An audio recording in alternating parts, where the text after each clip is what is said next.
কিয়ামতের কঠিন বিভীষিকার ময়দান, এই ময়দানে আমাকে আটকায়ও না, দয়া করে তুমি মাফ করে দাও, আমি তো ধরা খেয়ে গেছি। বিবি বলবে, স্বামী গো, মাপ চাওয়ার জায়গা হাসরের মাঠ নয়, মাপ চাওয়ার জায়গা ছিল দুনিয়ার জগৎ। হাসরের মাঠে কেউ কারো প্রতি দয়া দেখায় না, মায়া দেখায় না। হাসরের মাঠ মাপ দেওয়ার জায়গা নয়, মাপ লওয়ার জায়গাও নয়। মাপ দেওয়া নেওয়ার জায়গা ছিল দুনিয়ার জগৎ। ওই জগতে তুমি আমার কাছ থেকে মাপ নেও নাই, মাপ চাও নাই। আজ আমি মাপ দিতে রাজি না, বিন্দু পরিমাণ দয়া দেখাইতে রাজি না। আজকে আমি আমাকে নিয়ে ব্যস্ত, ইয়া নফসি ইয়া নফসি লইয়া ব্যস্ত। আমি বিবি কেমনে মাপ পাবো, আমি আমাকে নিয়ে ব্যস্ত। আমার নেকির প্রয়োজন, তুমি বদলা দাও, বদলা দাও। মোহরের টাকা তুমি দাও নাই, 10 লক্ষ টাকা মোহর লেখাইছো, দিছো মাত্র 2 লাখ, বাকি রইছে 8 লাখ। আমার 8 লাখ টাকা পাওনা, পাওনা পরিশোধ করো। ঠিক কিনা জোরে বলো। সমাজে ট্র্যাডিশন আছে না নাই? দিতে পারে না 2 লাখ, মোহর লেখাইছে 10 লাখ। মোহর কাগজে লেখাইবার জিনিস নয়, মোহর দেওয়ার জিনিস। মোহর স্বামী তার স্ত্রীকে দিতে হয়। স্ত্রীর পাওনা, স্ত্রী পাওনাটা পরিশোধ করে নিবে একদম পুঙ্খানুপুঙ্খ হিসাব করে করে আল্লাহর আদালতে তোমার কাছ থেকে নিয়ে নিবে। দুনিয়ায় যদি তুমি না দাও, ওই দিন বলবে আমার পাওনা পরিশোধ করো। স্বামী বলবে, বিবি কেমনে দিব, টাকা নিয়ে তো কবরে আসি নাই, টাকা নিয়ে তো হাসরের মাঠে উঠি নাই, কেমনে তোমাকে 8 লাখ পরিশোধ করব? বিবি বলবে, টাকার প্রয়োজন নাই, কারণ টাকা হাসরের মাঠে চলে না। হাসরের মাঠে চলে যে জিনিস, ওই জিনিসটা তুমি আমাকে দিয়ে দাও। কই কোনটা? কয় তোমার নামাজের সওয়াব। আর একটু জোরে কোন না সুবহানাল্লাহ। তোমার রোজার সওয়াব, তোমার হজের সওয়াব। কই তোমার উমরার সওয়াব? কই তোমার লক্ষ টাকা মাদ্রাসা দান করার সওয়াব? আমি স্ত্রীকে দিয়ে দাও, আমি বিবিকে দিয়ে দাও। এইভাবে তার জীবনের সবগুলা নেকি হাসরের ময়দানে ওই দুর্বল মানুষগুলার মামলার কারণে দিয়ে দিতে হবে। এজন্যই নবীজি বলেন, তোমাদের ভিতরে ওই মানুষগুলা দুর্বল নয়, ওই মানুষগুলা নিঃস্ব নয়, ওই মানুষগুলা ফকির নয়, ওই মানুষগুলা অসহায় নয়, যাদের টাকা নেই পয়সা নাই। না না, অসহায় হলো, নিঃস্ব হলো, মুফলিস হলো ওই মানুষগুলি যারা হাসরের ময়দানে নামাজের সওয়াব নিয়ে উঠবে, রোজার সওয়াব নিয়ে উঠবে, উমরার সওয়াব নিয়ে উঠবে, হজের সওয়াব নিয়ে উঠবে, দান করার সওয়াব নিয়ে উঠবে। কিন্তু দুর্বলের মামলার কারণে ওই সবগুলি সব দিতে দিতে দিতে দিতে শেষ হয়ে যাবে। সেই হলো তোমাদের ভিতরে সবচেয়ে বড় গরিব, সবচেয়ে বড় অসহায়। এজন্য বলি যুবক, দিলটাকে নরম করে কথাগুলি বুঝো। বুদ্ধিমান কখনো দুনিয়ার মামলা আল্লাহর আদালতে নিয়ে উঠে না। বুদ্ধিমান সর্বদাই দুনিয়ার মামলা দুনিয়াতেই ডিসমিস করে। স্ত্রীকে কষ্ট দিছো, তাড়াতাড়ি মাপ চেয়ে দুনিয়ার মামলা দুনিয়ায় শেষ করো। মোহরের টাকা দেও নাই, এখনই নিয়ত করো, তাড়াতাড়ি মামলা ডিসমিস করো। ঠিক কিনা জোরে বলো। এজন্য এখন যায় যদি কেউ মাপ দিয়া দাও, স্ত্রী যদি কেউ মাপ দিয়া দিলাম, এটা মাপ হবে না। ঠিক কিনা জোরে বলেন, এটা মাপ হবে না। কেমনে মাপ হবে? বিবি মনে মনে ভাববো, আমি যদি এখন কই না আমার মোহরের টাকা দেওয়া লাগবে, আমি মাফ করবো না, তাহলে তো আমার স্বামী আমার উপরে নারাজ হয়ে যাবে, সে তো মনে কষ্ট পাবে। এজন্য তুমি যদি এখন যা কও, বিবি গো আমি মোহরের টাকা দিতে পারবো না, টাকাগুলি তুমি আমাকে মাফ করো। স্ত্রী কিন্তু মন না চাইলেও তোমাকে খুশি করার জন্য মাফ দিব। মন থেকে মাপ যদি না দেয়, এইটা মাফ হয় না, হয় না। এজন্য মোহরের টাকা তার হাতে তুমি বুঝাই দেওয়া লাগবে। এরপরে যদি সে তোমাকে আবার তোমাকে রিটার্ন করে, তখন তুমি খরচ করতে পারবা। আগে তাকে তার টাকা বুঝাই দাও। ঠিক কিনা জোরে বলো। এখন যদি বাসর করে উঠবার আগে কও না গো বিবি বাসর করে উঠবো না, মোহরের টাকা মাপ চাই, বিবি কইব ইন্না লিল্লাহি, এটা কি করে? এত আশা করে বিয়া বইলাম, এখন বাসর করে স্বামী আইব, কি কয় মোহরের টাকা মাপ না দিলে পালঙ্গে উঠবে না। সাথে সাথে কয় কি, তো স্বামী গো একবারে দিল থেকে মাফ করে দিছি। এটা কি দিল থেকে মাফ করছে? ডাকাইতে ধরবো, আমারে ডাকাইতে ধরছে, ডাকাইতে ধরছে আর কয়েক বছর আগে আমাদের এলাকা সিলেটে। ডাকাতে যখন আমার মালগুলি নিয়ে যায়, তখন একটা তিনজন ওরা, তিনজনের মুখোশ পড়া, একজনের হাতে এত বড় একটা রান্দা। মালগুলি যখন নিয়ে যায়, টাকাগুলি নেওয়ার পরে কয় হুজুর কষ্ট পাইছেন? কি রে ভাই, আমি তো চিনি না, তো মুখোশ। হুজুর আপনাকে আমরা চিনি, আপনি চিনেন না। আচ্ছা, হুজুর টাকাটা খুব দরকার ছিল, এজন্য নিলাম, বদুয়া দিয়েন না। কি বলেন? এই সময় আমি কি বলবো? না না আমি মাপ দিব না। এত লম্বা একটা ছুরি, হ্যাঁ? আমি কইলাম আমার কাছে আরো থাকলে তোমারে দিতাম, এটা ছাড়া তো আমার কোনো পথ ছিল না। এই যে ডাকাতে আমার কাছ থেকে এইভাবে মাপ নিল, এটা মাফ হইছে? হ্যাঁ, বাসর করে যে সমস্ত ছেলেরা কয় মোহরের টাকা মাপ দাও নাইলে বাসর করে ঢুকমু না, এও এইরকম ডাকায়, ঠিক কিনা? যেরকম ওই ডাকাতে যেভাবে মাপ নিছে আমার কাছ থেকে, আপনিও এইভাবে স্ত্রীর কাছ থেকে মাপ নিতেছেন, এটা মাফ হয় না। এজন্য আল্লাহ নবী বলেন মজলুমের দোয়া বদদুয়া থেকে বাঁচো, মুসাফিরের দোয়া বদদুয়া থেকেও তুমি বাঁচো। 2 নম্বর হলো মুসাফির ওয়া দাওয়াতুল মুসাফির। অপরিচিত মানুষ দূর থেকে তোমার কাছে এসেছে, তোমাদের পাশের কোনো মহল্লায় যাবে অথবা তোমাদের কোনো এলাকায় এসেছে, লোকটার বাড়ি এখানে নয়, রাস্তা চিনে না, রাস্তাটা তার চিনায় দাও, তারে ভালো একটা রাস্তার পরিচয় দিয়ে দাও। যদি পারো তাহলে 1 গ্লাস ঠান্ডা পানি খাওয়ায় তারে খুশি করো। নবীজি বলেন যদি তুমি মুসাফিরকে তুমি খুশি করতে পারো রে যুবক, 1টা গ্লাস পানি খাওয়ায়ও যদি তারে খুশি করো, দিলটা যদি তার খুশি হয়, দিল থেকে যেই দোয়া দিবে নবীজি বলেন এই দোয়া আল্লাহর দরবারে সরাসরি কবুল হয়ে যায়। আর যদি মুসাফিরকে কষ্ট দাও, রাস্তা বলেছে রাস্তা চেনা দাও নাই, বলছে এইদিকে রাস্তা, এইদিকে তুমি দেখায় দিছো ওইদিকে, কষ্ট পেয়েছে লোকটা, আচরণ তুমি ভালো করো নাই, দিল থেকে কষ্ট পাইলো, নবীজি বলেন দিলের কষ্ট আল্লাহর দরবারে সরাসরি বদদুয়া হয়ে পৌঁছে যায়। 3 নম্বরে নবী বলেন ওয়াদাওয়াতুল ওয়ালিদি আলা ওয়ালাদিহি, মা বাবার দোয়া বদদুয়া আল্লাহর দরবারে সরাসরি কবুল। বাপ মা যদি সন্তানের জন্য দোয়া করে, এই দোয়া যেমন আল্লাহর দরবারে কবুল, বাপ মা কষ্ট পায় যদি বদদুয়া দেয়, নবীজি বলেন এই বদদুয়া আল্লাহর দরবারে সরাসরি কবুল হয়ে যায়। এজন্য মনে রাখবা, ভালো করে মনে রাখবা, বাপ মার দোয়া বদদুয়া আল্লাহর দরবারে সরাসরি কবুল। বাপ মা যদি দোয়া করে, এই দোয়া আল্লাহর নবী বলেন কবুল, গ্যারান্টেড কবুল।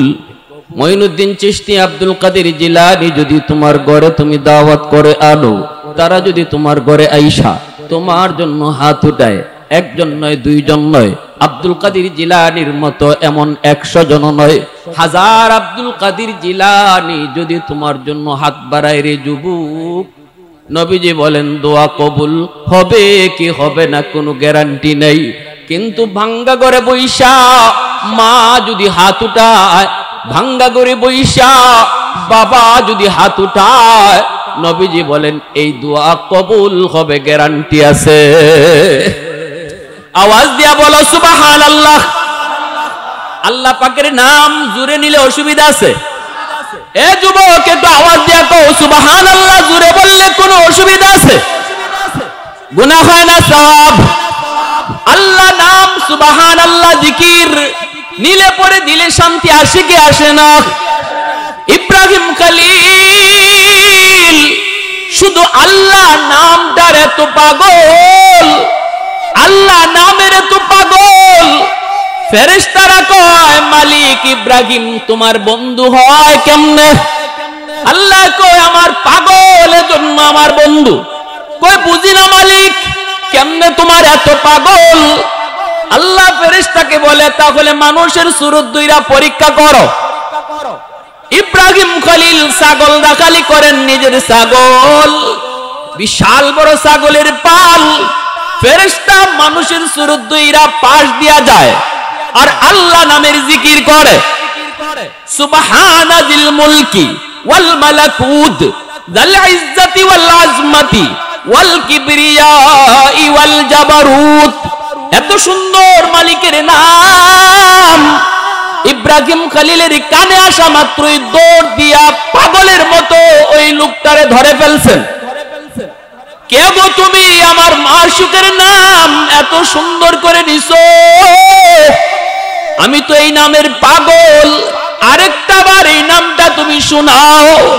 ফেরেশতা মানুষ রূপী ফেরেশতা নিজের পরিচয় না দিয়া কয় আমি মাগনা শুনাই না, বিনিময় দেওয়া লাগে। ফেরেশতায় যেই কইছে বিনিময় দেওয়া লাগে। ইব্রাহিম খলিল কয় কি চাও তুমি কও? অর্ধেক ছাগলের পাল আমাকে দিয়া দাও, বিনিময়ে শুধু একবার আল্লাহর নাম নিব। ইব্রাহিম খলিল কয় আমার অর্ধেক ছাগলের পাল দিয়া দিলাম। ফেরেশতা বলে সুবহানাজিল মুলকি ওয়াল মালাকুত যাল ইজ্জতি ওয়াল আজমাতি ওয়াল কিবরিয়াই ওয়াল জাবারুত। এইবার ফেরেশতা অর্ধেক ছাগলের পাল লইয়া চলে যায়। ইব্রাহিম খলিল যেতে দেন না, যেতে দেন না। আবার দয়াল লোকটার কোমর জড়ায় ধরছেন আর কান্না শুরু করে দিছেন আর বলতেছেন কে গো তুমি? চিনি না, এত সুন্দর করে আমার মাশউকের নাম, আমার খালিক আর মালিকের নাম তুমি নিয়েছো, আরে একটা বার তুমি শোনাও।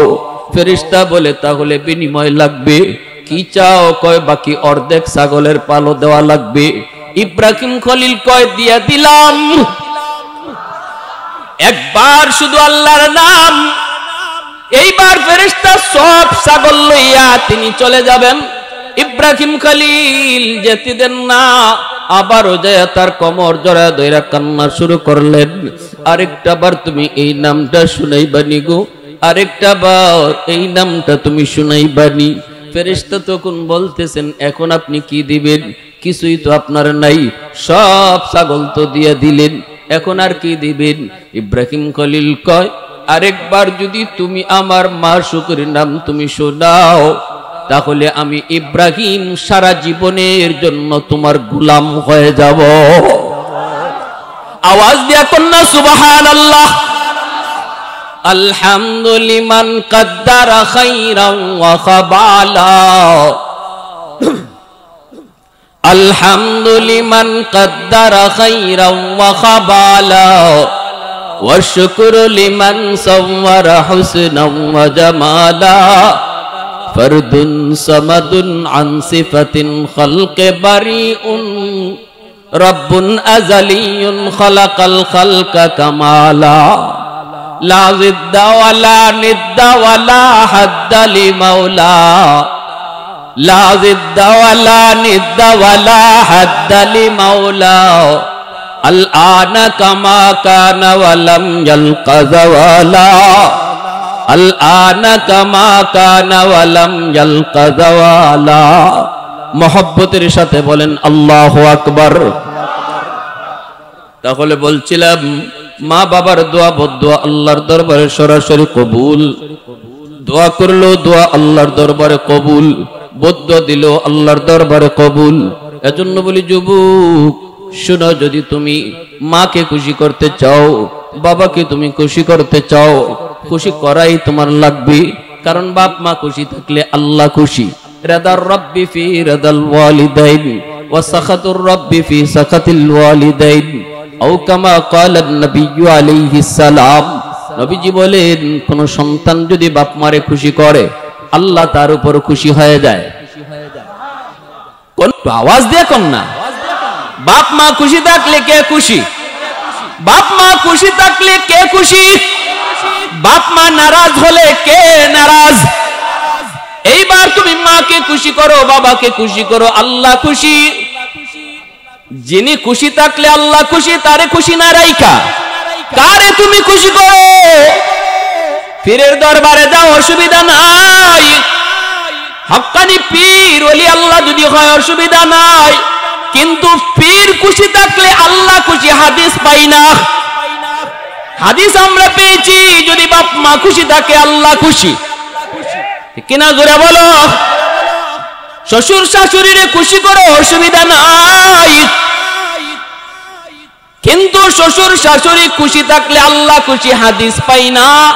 হাদিস পেয়েছি বাপ মা খুশি থাকলে আল্লাহ খুশি। ঠিক কিনা জোরে বলো। এ যুবক, মা বাবাকে খুশি করতে লক্ষ টাকা খরচ করতে হয় না, বোয়াল মাছ খাওয়াইতে লাগে না। মুখ বইরা আম্মা কয়ে ডাক দাও, মুখ ভরে আব্বা কয়ে ডাক দাও, দেখো বাপ মার দিল খুশি হয়ে যাবে। 20,000 30,000 টাকা এক ছেলে ইনকাম করে, মাকে বাবাকে খাওয়ায়, কিন্তু মাস চলে যায়, বছর চলে যায়, একবারও মুখ ভরে আম্মা কয়ে ডাক দেয় না, একবারও মুখ ভরে আব্বা কয়ে ডাকে না। কারণ এই আব্বা ডাকটা শোনার জন্য বাবার দিল খা খা করে। কারণ সন্তান যত বড়ই হোক না কেন, মা বাবার কাছে সন্তান সব সময় ছোটই থাকে। মা মা ডাকটা শোনার জন্য পাগল, হাজার হাজার টাকা খরচ করে সংসারে, আম্মা কয়া ডাকে না, আব্বা কয়া ডাকে না। কিন্তু আরেকটা ছেলে 1 টাকাও কামাই করে না, খাইতে গেলেও কয় আম্মা, ঘুমাইতে গেলেও কয় আম্মা, ঘর থেকে বের হতেও কয় আম্মা, ঘরে ঢুকেও কয় আব্বা। এই ছেলের প্রতি বাপ মা দুর্বল থাকে, তার প্রতি ভালোবাসা বেশি থাকে। এজন্যই বলছিলাম, আমার নবী রহমতের নবী বলেন, যদি মাকে বাবাকে তুমি খুশি করতে পারো, আল্লাহ তোমার উপর খুশি। আল্লাহ পাক তোমার জিন্দেগির বরকত আল্লাহ বাড়ায় দিবে। কারণ তোমার জীবনের ভিতরে আল্লাহ পাক কিছু লাইট লাগায় দিছে রে যুবক, ওই লাইট গুলাতে আল্লাহ পাক জ্বালায় দেয়। তোমার আমার প্রত্যেকেরই জীবনে আল্লাহ পাক লাইট দিয়ে দিছে, লাইট জ্বালায় দেয় নেই। এই যে এখানে লাইট জ্বলছে, লাইট লাগানোর পর যদি লাইট জ্বালাইতে হয়, পাওয়ার হাউস থেকে লাইন ওকে করা লাগবে।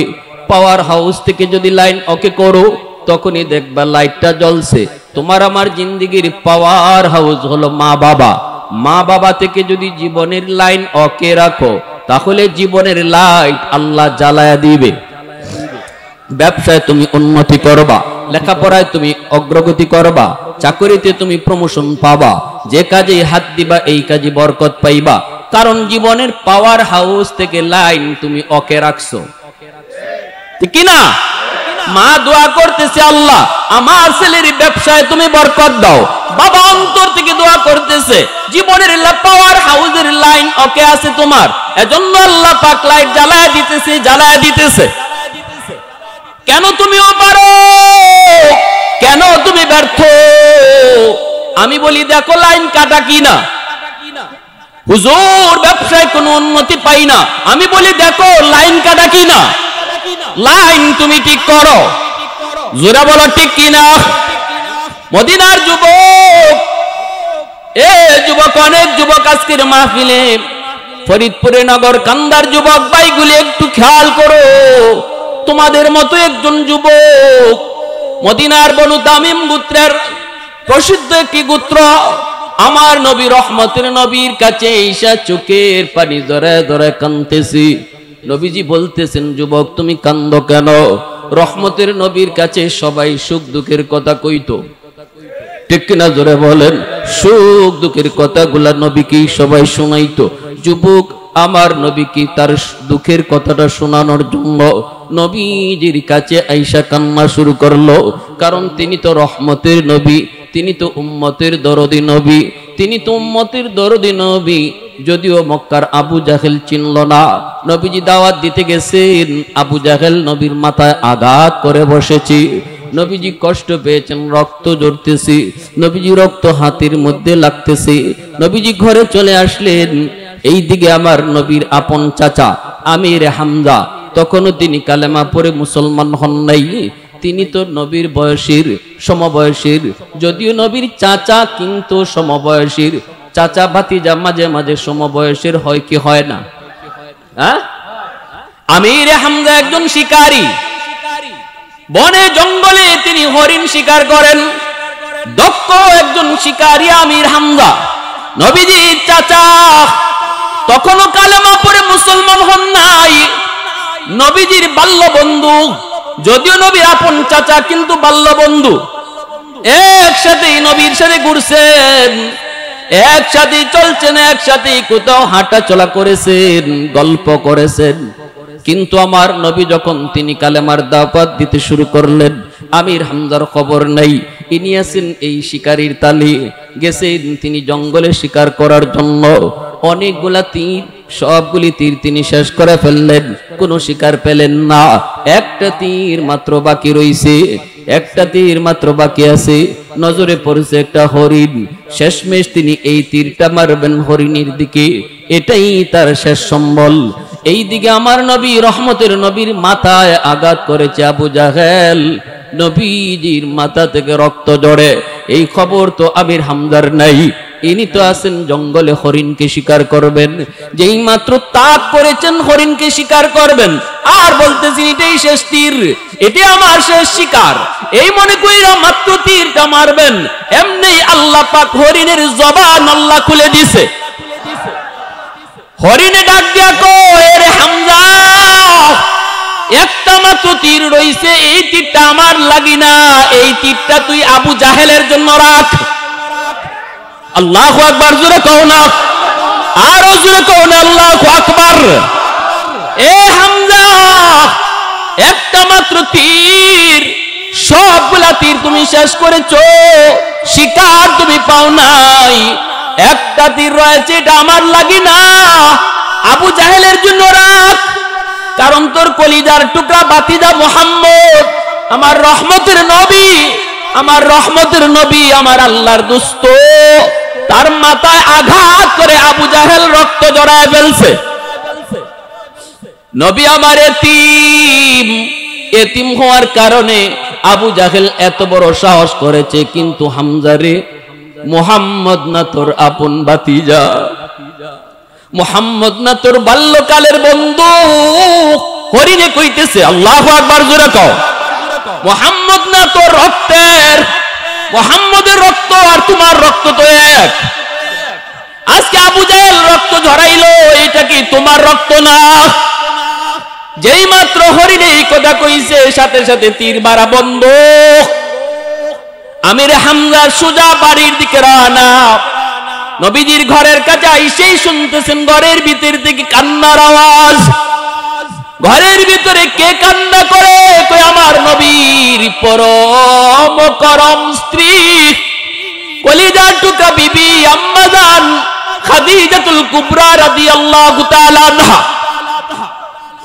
নবীজি আম্মা জানের কুলে মাথা রেখে নবীজি শুয়ে পড়ছেন, রক্ত ঝরতেছে। আম্মা জান নবী রক্তটা মুছতেছেন আর কাঁদতেছেন, আর তিনি বলতেছেন, হায় আজকে আমার স্বামী এতিম হওয়ার কারণে আবু জাহেল এত বড় সাহস করলো। মক্কায় বুঝি আমার স্বামীর কেউ নাই? আল্লাহু আকবার, জোরে বল। এই মক্কায় বুঝি আমার স্বামীর কেউ নাই? তার পাশে দাঁড়াইবার মতো তার আপন বলতে কেউ বুঝি নাই। এই আওয়াজটা আমির হামজার শোনা মাত্রই চিৎকার দিয়া উঠলেন, না গো খাদিজা, মুহাম্মদ এতিম না, মুহাম্মদের চাচা হামজা এখনো মরে যায় নাই। ওয়াহদত কি হিফাজত নেহি বেকুওতে বাজু, वहदत की हिफाजत नहीं बेकुवते बाजू, आते नहीं कुछ काम हाक ले खुदा दाद, आती नहीं कुछ काम हाक ले खुदा दाद। ऐ मर्द खुदा तुझको कुव्वत नहीं हासिल, जा बैठ किसी गार में अल्लाह का करी याद, ये सच है कि बातिल की तरफदार नहीं हम, गद्दार न समझो हमें गद्दार नहीं हम, गद्दार न समझो हमें गद्दार नहीं हम।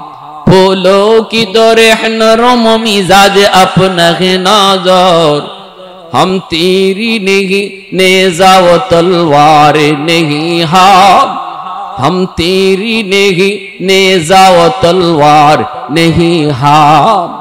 ए যুবক ভাই একটু আওয়াজ দিয়া বলো আল্লাহু আকবার। যুবকদের আওয়াজ আরো জোরে হওয়া উচিত, জোরে বলো আল্লাহু আকবার। আমির হামজার মতো ঈমান আল্লাহ আমাদেরকে দান করো, সবাই বলো আমিন। আমির হামজা কয় না গো খাদিজা আর কান্না করো না।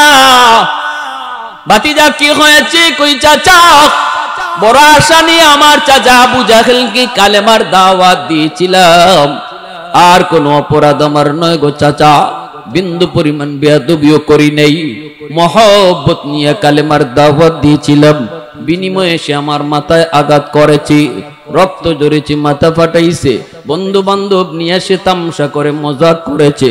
এই কথাটা শোনা মাত্রই আমির হামজা আর দেরি করলেন না, তলোয়ারটা লইয়া সোজা আবু জাহেলের বাড়িতে হাজির।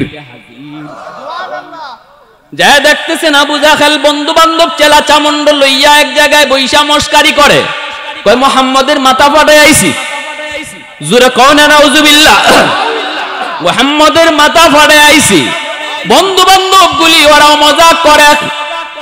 ওই মজলিসে যাইয়েই আমির হামজা হাজির, ডাক দিয়া কয় রে আবু জাহেল, তুই বুঝি আমার ভাতিজার মাথায় আঘাত করেছ? আবু জাহেল কয় হামজা একটু শান্ত হও। নবীর চাচায় কয় কোন শান্ত হওয়া বুঝি না, আগে বল কেন তুই মারলি, কেন মারছো? তোর ডাকাতি করছে? বল তোর সাথে কোনো বেয়াদবি করছে? কয় না। কয় কি করেছে? কয় বাপদাদার ধর্ম সাইরা ইসলাম ধর্মের দাওয়াত দিয়েছে। নবীর চাচা আমির হামজা কয় এটা কোনো অপরাধ হতে পারে না। এই বইলাই আবু জাহেলের মাথায় তলোয়ারের বাট দিয়া আবু জাহেলের মাথায় গায়ে যদ্দুর শক্তি আছিল মাথায় বসায় দিছেন। সাথে সাথে আবু জাহেলের মাথা ফেটে গেল, রক্ত ফিনকি দিয়ে বের হলো। বদলা বদলা সাথে সাথে বদলা। আবু জাহেলের চেলা চামুন্ডা গুলা সব দাঁড়ায় গেছে, হামজাকে ধরে ফেলবি।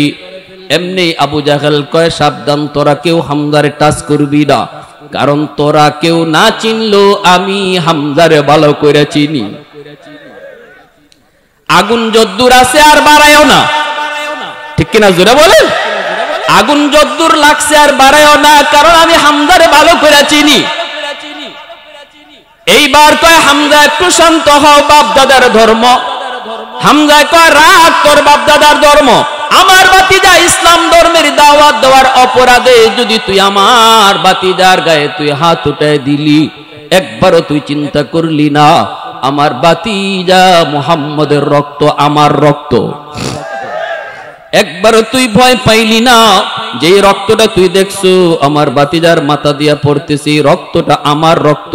তাহলে শুন, আজকে ভরা মজলিসে আমি জানাই দিলাম, আজ থেকে আমিও আমার ভাতিজার ধর্ম গ্রহণ করলাম।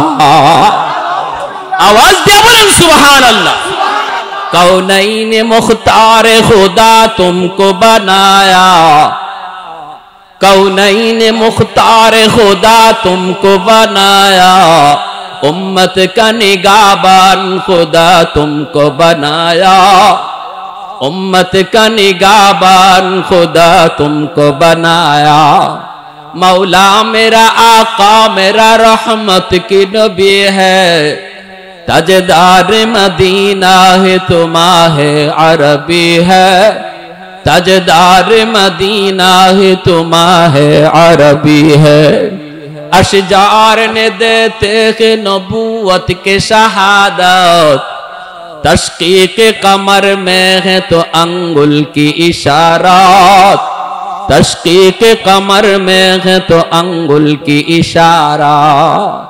एक तो आवाज दिया जिक्र करी ला इलाहा इल्लल्लाह, ला इलाहा इल्लल्लाहु मुहम्मदुर রাসূলুল্লাহ।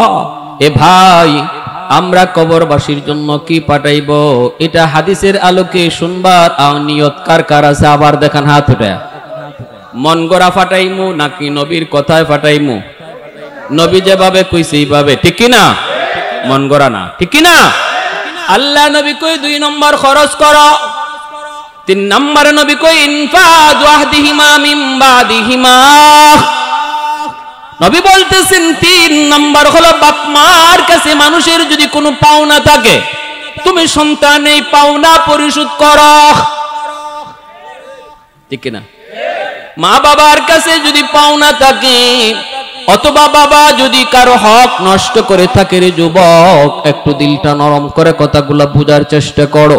আমার নবীর হাদিস যখনই তুমি শুনবা তখনই তুমি কান খাড়া করে দিবা, কারণ আমার যুক্তি যেখানে শেষ সেখানে আমার নবীর কথা শুরু, ঠিক কি না? আমার কথা সব শেষ যখনই শুনবো নবীর কথা, আমার চিন্তা তখনই শেষ যখন শুনবো আমার নবীর চিন্তা, আমার যুক্তি তখনই শেষ যখনই শুনবো আমার আল্লাহর কথা, ঠিক কিনা? জোরে বলো। আল্লাহর নবী রহমতের নবী বলেন 3 নাম্বার হলো মার কাছে বাবার কাছে যদি মানুষের কোনো পাওনা থাকে, এই পাওনা তুমি পরিশোধ করো। কেমনে সেই পাওনাগুলা? মনে করো বাবা কারো হক নষ্ট করেছে, কারো জমি দখল করেছে, কারো পাওনা টাকা বাবা না দিয়া মারা গেছে। মনে করো তোমার বাবা তোমার ফুফুদের হক দেয় নাই, আল্লাহ কর্তৃক যেই সম্পদ বন্টন করা হয়েছে এই সম্পদ তোমার ফুফুদেরকে তোমার বাবা দেয় নাই, অথবা তোমার বোনদেরকে তোমার বাবা দেয় নাই, হয়তো বা তোমার প্রতি মহব্বত করে সে এমনটা করেছে, যার কারণে আজকে তার কবরে আগুন জ্বলছে। নবীজি বলেন যদি বাবার জন্য তুমি কিছু করতে চাও, কিছু পাঠাইতে চাও, সবার আগে এই পাওনাগুলা পরিশোধ করো। বোনদেরকে ডাইকা বোনের হক তুমি বুঝায় দাও, চাচাদেরকে ডাইকা চাচার হক তুমি বুঝায় দাও, ফুফুদেরকে ডাইকা ফুফুর হক বুঝায় দাও, বলে দাও আমার আব্বা ভুল করেছে আমি করব না। এই কথাগুলা বইলা তাদেরকে তাদের সম্পদগুলা তুমি বুঝায় দাও।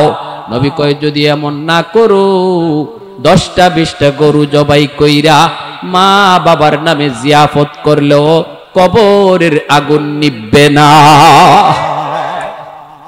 কষ্ট পাইতেছেন কি ভাই? কষ্ট পাইতেছেন? আজকে এটা রসুম। আরে এলাকার মানুষে খাওয়াই তুইব, 10টা গরু জবাই করো, কইব নাইলে আরে বাবা এটা কেমন পোলা হইলো রে, বাপের নামে কিছু খাওয়াইলো না। কিছু মানুষও থাকে সমাজে এরকম খাওয়ানোর তালে, ঠিক না? কিছু মানুষও আছে এরকম খাওয়ানোর তালে। এজন্য আল্লাহ রসুল কয় 10টা না 100টা হাতি জবাই কইরা যদি খাওয়াও, হাতি জবাই কইরাও যদি খাওয়াও লাভ হবে না। যদি মানুষের পাওনা বাবার কাছে যা ছিল এটা যদি তুমি পরিশোধ না করো, কবরের আগুন নিভবে না।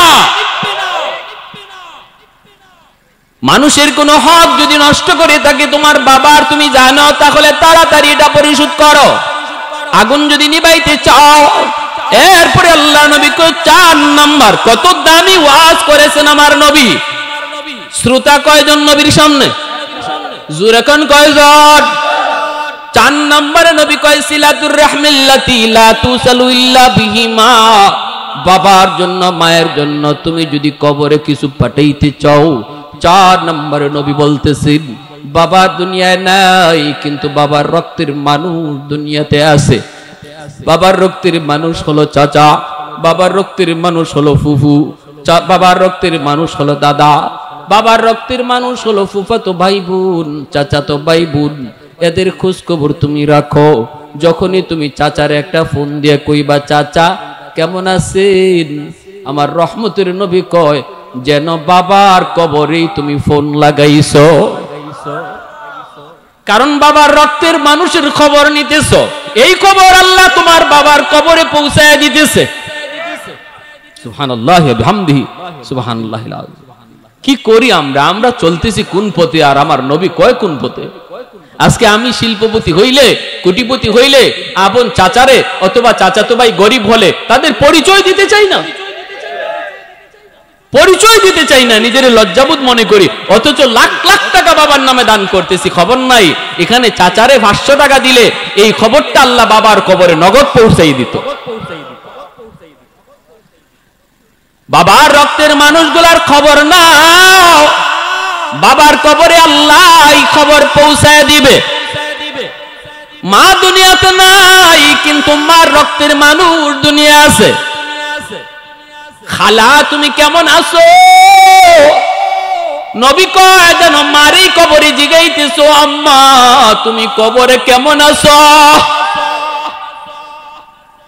কারণ খালা হলো মার রক্তের মানুষ। খবর নাও, ঈদের সময় একটু সাহায্য করো, বিপদে তাদের পাশে যায় দাঁড়াও, মনে করবা যেন মার বিপদের পাশেই দাঁড়াইছো। আমার রাসূল মায়ার নবী, রহমতের নবী, কত সুন্দর ওয়াজটা নবী করতেছেন, ওই যুবককে নবী বুঝায় দিতেছেন। এরপরে আল্লাহর নবী কয় 5 নম্বর হলো ইকরামু সাদিকিহিমা মিন বাদিহিমা। মা বাবা দুনিয়াতে নাই, কিন্তু বাপ মার বন্ধু বান্ধব কারা আছে দুনিয়াতে, তাদের খোঁজ খবর তুমি নাও। বাবা যাদের সাথে চলতো তাদের খবর তুমি নাও, খোঁজ খবর তুমি নাও। চাচা কতদিন হয়ে গেল আমাদের বাড়িতে আসেন না, আব্বা থাকতে আপনি কত আমাদের বাড়িতে আসছেন, আব্বার সাথে কত আপনাকে দেখেছি, আজ আব্বা না থাকায় আপনারও দেখি না। চাচা একটা চা খায় যান, চাচা একটা পান খায় যান, চাচা একটা লঙ্গি নেন। এই বইলে যদি বাবার বন্ধুরে তুমি সম্মান করো, ইজ্জত করো, নবী কয় যেন বাবার কবরেই তুমি পোশাকটা পাঠায় দিছো। এজন্যই আমার নবী, রহমতের নবী, খানচা লইয়া বসছেন আম্মা জান আয়েশা সিদ্দিকা রাদিয়াল্লাহু তাআলা আনহা, নবীজির পরম করম প্রিয়তমা স্ত্রী আম্মা জান আয়েশা রাদিয়াল্লাহু তাআলা আনহা। খানচা ভরা রুটি, নবীজি বলতেছেন আয়েশা এই রুটিগুলি দেখে আমার চোখ দিয়ে দর দর করে পানি পড়ে, আমি কান্না থামাইতে পারি না গো। আম্মা জান বলতেছেন নবী গো কেন কাঁদেন? নবী বলতেছেন আয়েশা রে, আজকে আমার সামনে কতগুলা রুটি হাজির হয়ে গেল, আজ হলো আমি নবীর সুখের দিন, তোমরা হলে আমার সুখের দিনের স্ত্রী, কিন্তু আমার খাদিজা যখন ছিল তখন ছিল আমার দুঃখের দিন। খাদিজা ছিল আমার দুঃখের দিনের বিবি, কোনো একদিনও খাদিজাকে নিয়ে আমি এইভাবে রুটি খাইতে পারি নাই। মক্কার সবচেয়ে ধনী নারী ছিল আমার বিবি খাদিজা, সব সম্পদ আমার কথায় আল্লাহর রাস্তায় দান করে দিছে। সেই খাদিজাকে নিয়ে আমি নবী কোনদিন এইভাবে খানচা ভরে রুটি খাইতে পারি নাই। এজন্য আমার গলা দিয়ে এই রুটিগুলি যাবে না, আগে তুমি আমার খাদিজাকে একটা রুটি দিয়ে আসো। আম্মা জান আয়েশা বলতেছেন ইয়া রাসূলুল্লাহ, নবী গো খাদিজারে কেমনে দিব গো নবী, আপনার খাদিজা তো কবরে শায়িত। আম্মা জান খাদিজাতুল কুবরা রাদিয়াল্লাহু তাআলা আনহার কবর মক্কা শরীফ জান্নাতুল মুআল্লায়। মক্কা শরীফে যারা গেছেন হজ করতে, মক্কা শরীফের কবরস্থানে যারা গেছেন, এখানেই আম্মা জান খাদিজাতুল কুবরা শায়িত। ইসলাম এতটা প্রচার আর প্রসারের পিছনে যেই মহিলার সবচেয়ে বড় অবদান, যিনি সর্বপ্রথম ইসলাম গ্রহণ করেছেন, তিনি হলেন উম্মতের জননী আম্মা জান খাদিজাতুল কুবরা রাদিয়াল্লাহু তাআলা আনহা। আমি ওই জায়গায় যে আমার সাথীদেরকে বলছিলাম এই যে আম্মা জান খাদিজার কবর, এই কথাটা বলতে একজন সৌদি মতুক আমাকে ডাক দিয়া কয় হযরত ভুল করেছেন। আমি তো অবাক, ভুল করেছি বুঝি নাই। কয় তো সেই জননী, যেই জননীর অবদানের কারণে আমি আপনি ইসলাম পাইছি, অতএব তার নামটা শুধু আম্মা জান খাদিজা বললে হয় না, বলেন আম্মা জান খাদিজাতুল কুবরা। আল্লাহু আকবার, বলেন আম্মা জান খাদিজাতুল কুবরা। বড় মহান, কুবরা বলতে মহান। মক্কার এমন কোন মানুষ নাই যেই মানুষ আম্মা জানের সাহায্য পায় নাই। সেই নারী আমার নবীর কাছে আইসা সব সম্পদ ইসলামের জন্য দান করে দিছে। নবী বলতেছে আয়েশা এই রুটি আমি খাইতে পারবো না, আমার খাদিজারে একটা রুটি দিয়ে আসো। আম্মা জান আয়েশা কয় নবী গো খাইতেন না গো নবী, কেমনে দিব আপনার খাদিজারে, তিনি তো কবরে শায়িত, নবী বলতেছে আয়েশা আমার খাদিজা যদিও কবরে শুয়ে আছে গো, তবু আমার খাদিজার একজন বান্ধবী দুনিয়াতে এখনো বেঁচে আছে, নাম হলো নাফিসা। নাফিসারে যে একটা রুটি দাও, আমার খাদিজার এই রুটি দেওয়া হলো। আওয়াজ দিয়া কোন সুবহানাল্লাহ। আল্লাহ নবী বুঝাইলেন মা বাবা দুনিয়াতে নাই, দেখো মা যাদের সাথে চলতো ওই মহিলাদেরকে পাইলে মার মতো শ্রদ্ধা কইরো, বাবা যাদের সাথে চলতো বাবার বয়সের মানুষগুলারে পাইলে বাবার মতো শ্রদ্ধা কইরো, তাহলে আল্লাহ পাক মা বাবার কবরে তোমার খেদমত পাঠায় দিবে। ভাইরা আমার জন্য বলছিলাম কয়টা আমল, জোরে বলেন কয়টা আমল? এক নাম্বার হলো তাদের জন্য দোয়া করবো তো ইনশাল্লাহ। কি দোয়া বলেন? রাব্বির হামহুমা কামা রব্বায়ানি সগীরা। এ যুবক, মার কবরে পাশ দিয়া চইলা গেল, বন্ধুদের নিয়ে তুমি চলে গেলা বাবার কবরের পাশ দিয়া, একটা বারের জন্য মুখ দিয়ে এই দোয়াটা বের হলো না। বাবার রুটা ডাইকা ডাইকা কান্দে আর কয় বাজান রে, কত রাত তোমার জন্য বাবা ডাক্তারের কাছে দৌড়াইছি, কোনদিন তোমার কারণে বাবার নামাজটা কাজা হয়েছে, আজকে আল্লাহর দরবারে ওই নামাজের কারণে বাবা গ্রেফতার। একটা বার যদি কবরের পাশে দাঁড়ায়া রাব্বির হামহুমা কামা রব্বায়ানি সগীরা কইয়া দোয়া করতা, আল্লাহ বাবার কবরের আযাব আল্লাহ মাফ করে দিত।